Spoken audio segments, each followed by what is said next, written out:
Bago natin talakayin ang reproductive health law, atin munang alamin kung ano nga ba ang kalusugang reproduktibo. Ano nga ba ang kalusugang reproduktibo? Ang kalusugang reproduktibo ay tumutukoy sa kabuuang kalusugan ng isang tao kaugnay ang kanyang sistemang reproduktibo sa lahat ng yugto ng buhay. Kabilang dito ang kakayahang magkaroon ng ligtas at kasiyasiyang buhay sexual, kakayahang manganak at kakayahang magpasya kung kailan at gaano ang karaming anak ang nais. Ano ang Reproductive Health Law? Ang Responsible Parenthood and Reproductive Health Act of 2012 o Republic Act Number 10354 o mas kilala bilang Reproductive Health Law ay isang batas na nilagdaan noong Disyembre 2012. Layunin nitong tiyakin ang universal na akses sa mga serbisyong pangkalusugang reproduktibo, lalo na para sa mga mahihirap at nasa laylayan ng lipunan. Mga pangunahing probisyon ng RH Law o Key Provisions of the RH Law. Number 1. Universal Access to Family Planning. Inuutosan ng batas ang pamahalaan na tiyakin ang malawak at ligtas na akses ng publiko sa parehong natural at makabagong paraan ng family planning. Kasama rito ang libreng pamimigay ng mga kontraseptibo sa mga pampublikong health center upang matulungan ang bawat tao at mag-asawa na makapili at makapagdesisyon ng tama at may sapat na kaalaman tungkol sa kanilang kalusugang reproduktibo. Halimbawa na lang nito ay ang pamimigay ng mga public health center ng libreng condoms, pills at intrauterine device or IUD bilang bahagi ng family planning ng programa ng gobyerno. Number 2, reproductive health education. Inaatasan ng batas na ituro ng mga pampublikong paaralan ang edukasyon tungkol sa reproductive health at sexualidad na naaayon sa edad ng mga mag-aaral mula grade 5 hanggang grade 12. Ang mga aralin ay nakabatay sa antas ng pag-unlad ng mga estudyante at layuning bigyan sila ng tamang kaalaman at kasanayan upang makagawa ng matalino at responsableng desisyon ukol sa kanilang kalusugang reproduktibo. Halimbawa nito ay ang mga pampublikong paaralan, isinasama sa aralin ng health subject or nasa MAPE mula grade 5 hanggang grade 12. Pwede din naman sa science. Tungkol ito sa puberty, reproductive system, at responsible decision making. Number 3, maternal and child health care. Tinitiyak ng RH Law na may sapat at na mga bihasang health workers na tutulong sa ligtas na panganganak, may agarang serbisyong medikal para sa mga komplikasyon sa pagbubuntis at may pagsusuri sa mga kaso ng pagkamatay ng ina. Inuutos din ng batas na isama ang family planning at responsible parenthood sa mga programa laban sa kahirapan upang mapabuti ang kalusugan ng mga ina at bata.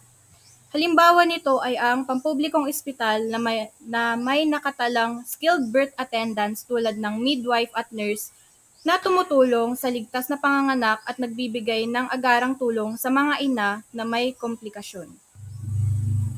Pang-apat, post-abortion care.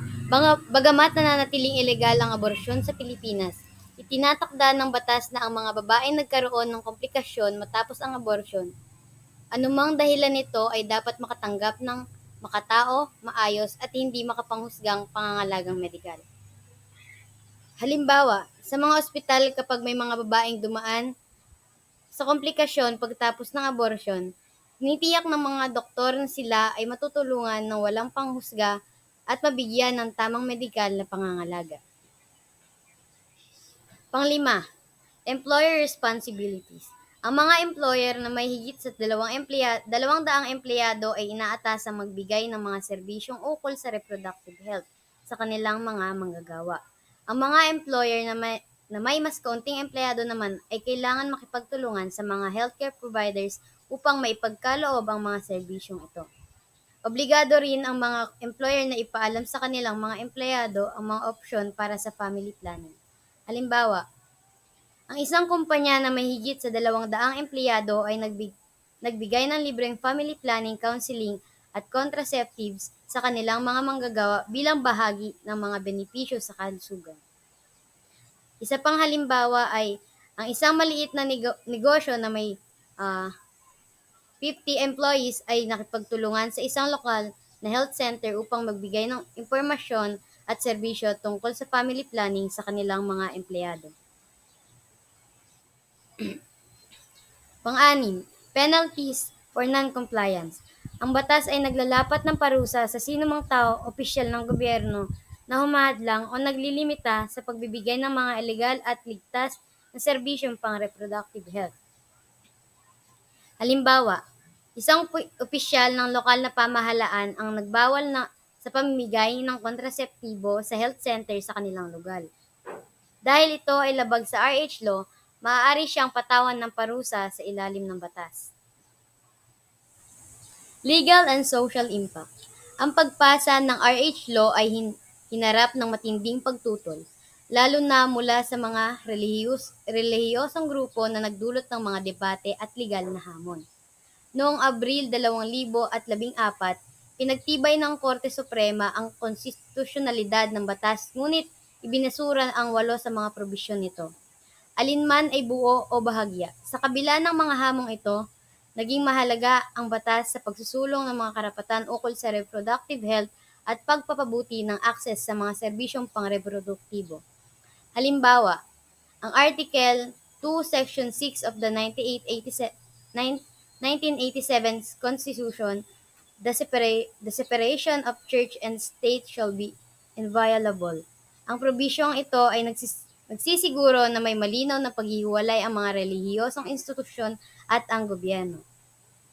Ibig sabihin, hindi pwedeng mangialam ang gobyerno sa mga usapin ng relihiyon at hindi ito pwedeng magtaguyod o magpabor sa anumang relihiyon. Mahalaga ito upang mapanatili ang isang lipunan kung saan pantay-pantay ang pagtrato ng batas sa lahat ng relihiyon. Declaration of Policy upholds human rights including reproductive health and freedom of choice. May karapatan ang bawat tao na magpasya tungkol sa kanilang kalusugang reproduktibo, kailan sila manganganak at kung ilan ang anak na gusto nila, nang walang pamimilit o panghihimasok. Halimbawa nito ay maaaring gumamit ng kontraseptibo ang isang babae kahit hindi humihingi ng pahintulot mula sa kanyang asawa or partner. Commits to gender equality, woman empowerment, and responsible parenthood. Dapat may pantay na karapatan ang kababaihan sa kalalakihan pagdating sa pagdedesisyon tungkol sa reproduksyon. Dapat may access ang mga kababaihan kahit sa malalayong lugar sa mga serbisyong pang-reproductive health upang magkaroon sila ng sapat na kalaman at kakayahang magpasya. Recognizes family as the foundation of the nation and defends the rights of spouses, children, and families.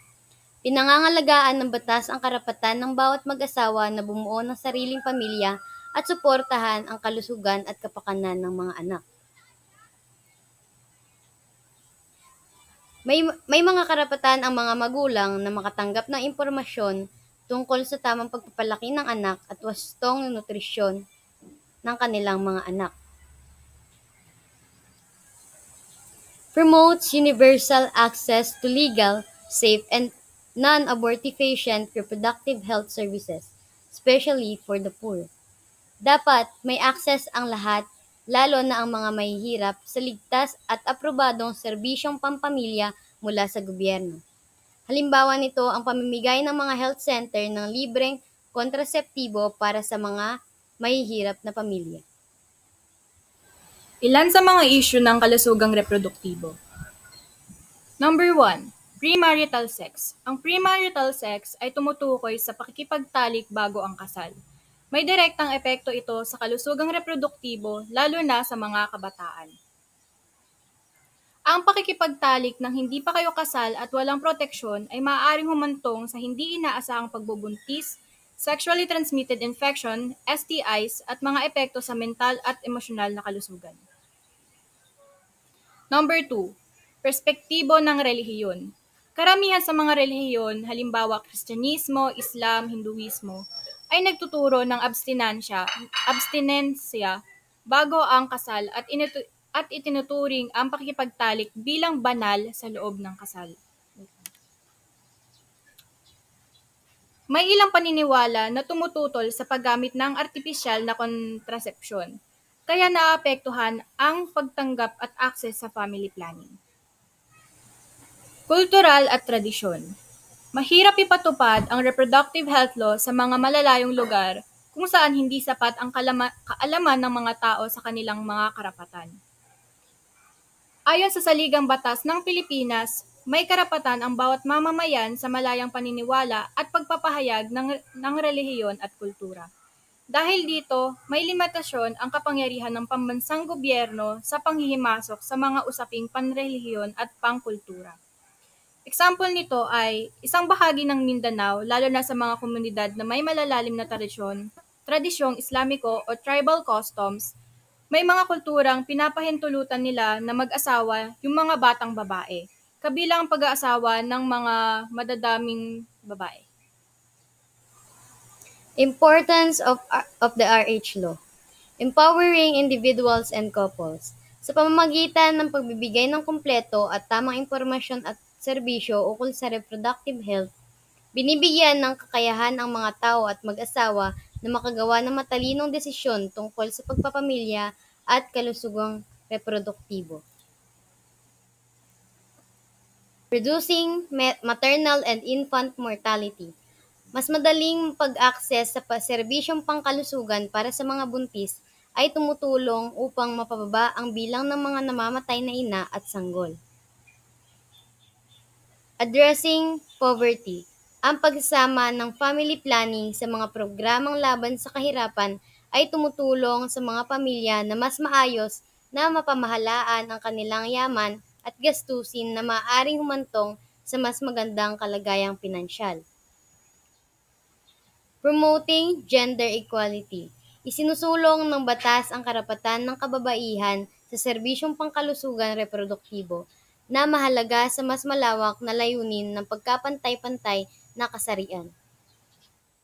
Yun lamang, paalam!